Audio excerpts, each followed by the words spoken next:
Welcome back. If you've just joined us, you're watching the news at 10 on Channels Television, coming to you live from Lagos. A reminder of our top stories. Commonwealth leaders agree to have Prince Charles as next head of the group, resolves to strengthen democracy and counter violent extremism in member countries.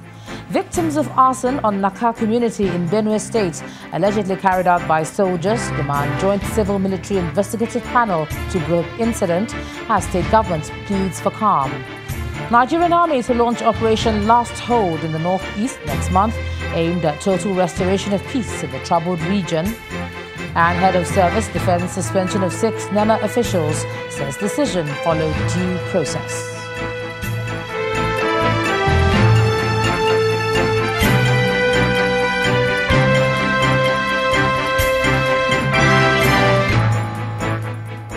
Now, channelstv.com has more information for you, and on youtube.com/channelsweb, you can watch our videos. You can also watch us on your mobile device via your browser or download the Channels TV app for Android, iOS and Windows devices from their respective stores.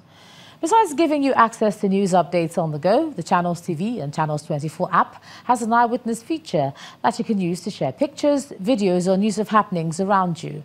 Just install the app, then tap and swipe to reveal the menu and then follow the instructions. And we have some of those pictures that were sent into our portal. Let's look at this picture from Benue State showing a building on fire. Our eyewitness reporter claims over 100 houses were burnt down in West local government in Naka due to an alleged invasion by the army. And he wants more security measures taken to protect the people. The next image is from a government school in Mushi showing a teacher asleep in a classroom while the students are teaching themselves. Our eyewitness reporter criticizes this act and wants the school authorities to keep an eye on its personnel. And we end with this picture showing residents of Badagry protesting against an alleged blackout that has lasted for about 2 decades. Our eyewitness reporter says the Walk for Light campaign is to draw the attention of the Eko Electricity Company to their plight. And he says they're pleading for immediate attention. Thanks a lot for all your pictures and keep them coming. A 30-year-old man, Omahogbe Ehige, a native of Ikbaboka local government area of Edo State, is now in the custody of the Nigerian Immigration Service over an alleged failed attempt to traffic a set of underage twins to Ghana. The Comptroller of Nigeria Immigration Service, Edo State Command, Kayode Eniolonda, told journalists that the suspect had tried to smuggle the twins into Lagos en route Ghana earlier in the month on April the 9th, a plot the police around Ore town in Ondo State foiled.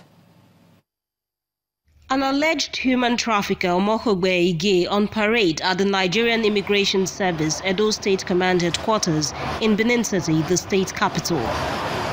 The 30-year-old barber has been arrested for attempting to lure these 16-year-old Igodao twins into taking a trip to Ghana in search of greener pastures. So we went to his shop to barb hair. Then he told us that, look at some of our friends that used to barb here, that they are our friends that we should always come here to barb hair. Yeah. Then I said, okay. Then he brought his phone and told us that look at some of our friends that we live in the same neighborhood. Now look at our photos that he helped them to Ghana, that he is one that even teach them all those barbing work.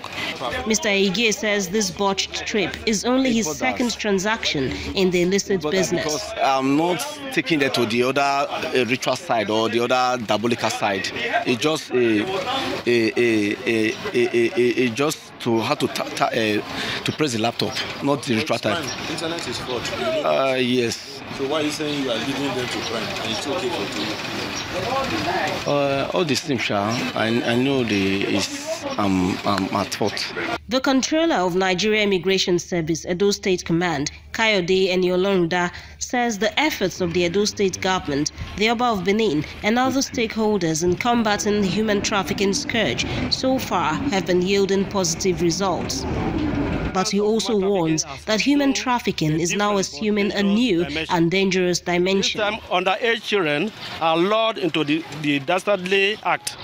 The traffickers now use viewing centers, football betting centers, and barbing salons as their recruitment centers. The trend is to lure children who come for their services to travel out of Nigeria to not Libya this time around, but neighboring countries, particularly Ghana. The children are enticed with pictures of persons who had gone out before them living large. In the face of the current security challenges in the country, concerned authorities also advise parents to learn from this type of experiences and keep a closer watch on the activities of their children. To judicial matters now. The Ozubulu murder case of August 6, 2017 has taken a new dimension as the matter has been administratively transferred from Nnewi High Court to Awka High Court following heightened tension over security and the large crowd during court sittings. As the dust of the transfer is yet to settle, the fifth prosecuting witness and former President General of Ozubulu Development Union in South Africa, Nkwado Onyeka, gave his evidence with a chilling tale of the killings, starting with his wife, who was murdered a few hours after dropping him off at the Thabo Mbeki Airport, South Africa, for a flight to New York. He says the killing did not stop. Rather, two other young men, Nonso Ikedinobi and Izuamaka Dunu, were murdered in South Africa, alongside 6 other prominent Ozubulu people resident in South Africa. The witness further reveals that 2 Ozubulu sons currently serving prison terms in South Africa are responsible for the killing, in collaboration with one of the men standing trial by the name Nonso Akgonu.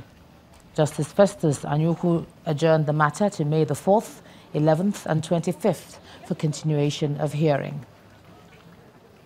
And a former National Publicity Secretary of the People's Democratic Party, Olisa Metuh, is challenging a federal high court sitting in Abuja to raise a medical panel to examine the true state of his health. Mr. Metuh, who is standing trial for alleged corruption to the tune of 400 million naira, insists he's prepared to prove that his health is in jeopardy. He spoke to newsmen shortly after Justice Okonabang set aside 5 days from May the 21st to the 25th, 2018, for the continuation of his trial. Mr. Metuh explains that the money he's being accused of misappropriating was judiciously expended. The court missed a wonderful opportunity to establish the state of my health. My lawyers on 3 different occasions moved applications for the prosecution, the EFCC, to bring their medical team or their medical personnel to examine the state of my health. Because issues to do with MRI, scan and x-rays are scientific, they are not empirical.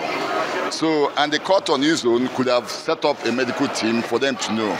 To have findings without medical records is not really the best in terms of practice. We had a ruling where we were directed that we could not produce medical records in court, that we could not put any report from any doctor in Nigeria. And in the course of this ill health, I had been to 3 different teaching hospitals, federal teaching hospitals. I have never done anything to perjure in court or to give the court false impression. The court can always recall and put this test for Nigerians to know. Set up a medical panel.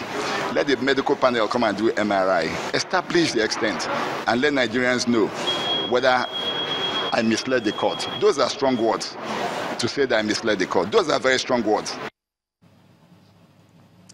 Away from legal matters now, the People's Democratic Party says it's concluded plans to establish a shadow cabinet ahead of the forthcoming general elections in 2019. The National Publicity Secretary of the party, Mr. Kola Ologbondiyan, explains in a statement that this was part of the resolution reached at the end of the party's National Executive Council emergency meeting held on Thursday in Abuja.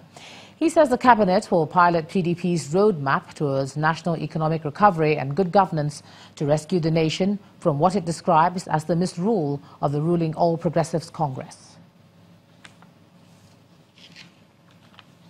Now let's cross over to Abuja. Here's Linda Akigbe. Linda. Hello, Ijeoma.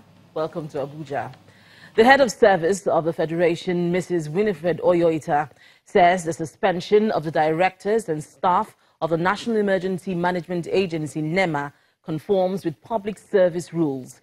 She said this at the public hearing organized by the House of Representatives Committee on Emergency and Disaster Preparedness.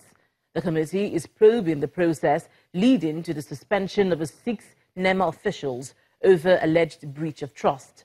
Correspondent Terry Ikumi has the report.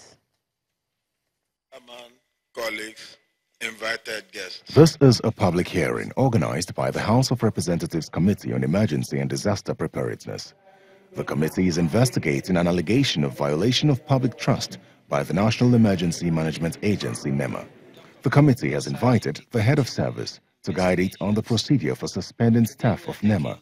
The head of service is represented by the permanent secretary. The committee's guidance is whether the Director General of the National Emergency Management Agency or the Governing Council have the powers to suspend any of the officers.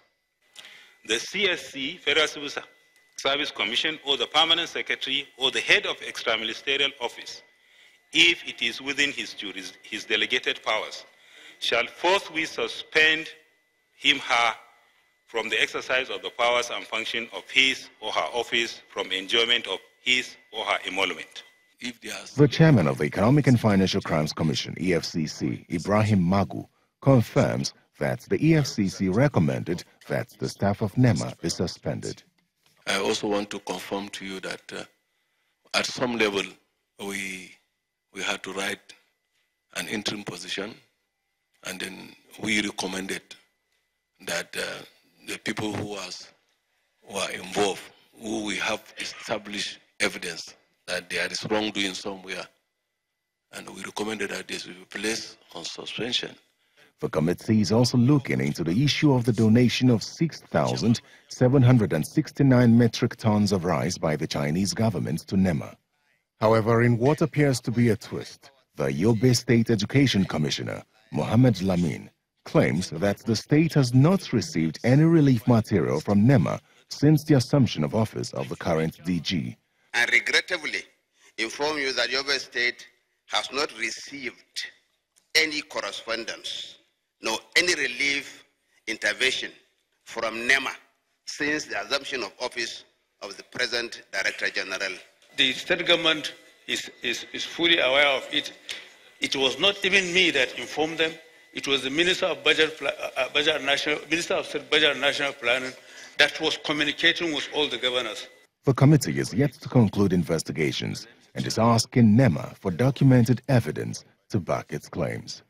Terry Ikumi, Channels Television News.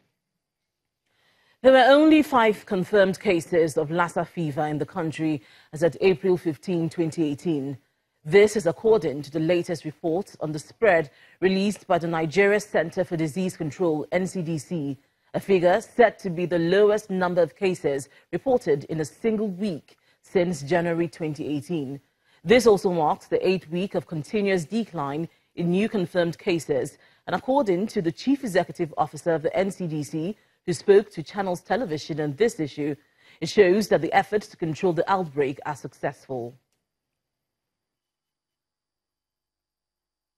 For the first time, we saw state government come together with federal governments, partners come together with Nigerians, and really work together to address Lassa fever. You see, with Lassa, there's really no magic bullet. There's no vaccine. There's no simple intervention that can interrupt transmission. So it requires multiple stakeholders to come together and to commit to fighting this disease. For a medium term, it's not something that can be solved in a few days. So really last week, we saw the lowest number of new cases since the first week of January this year. And for the first time, we're beginning to see the beginning of the end of this outbreak.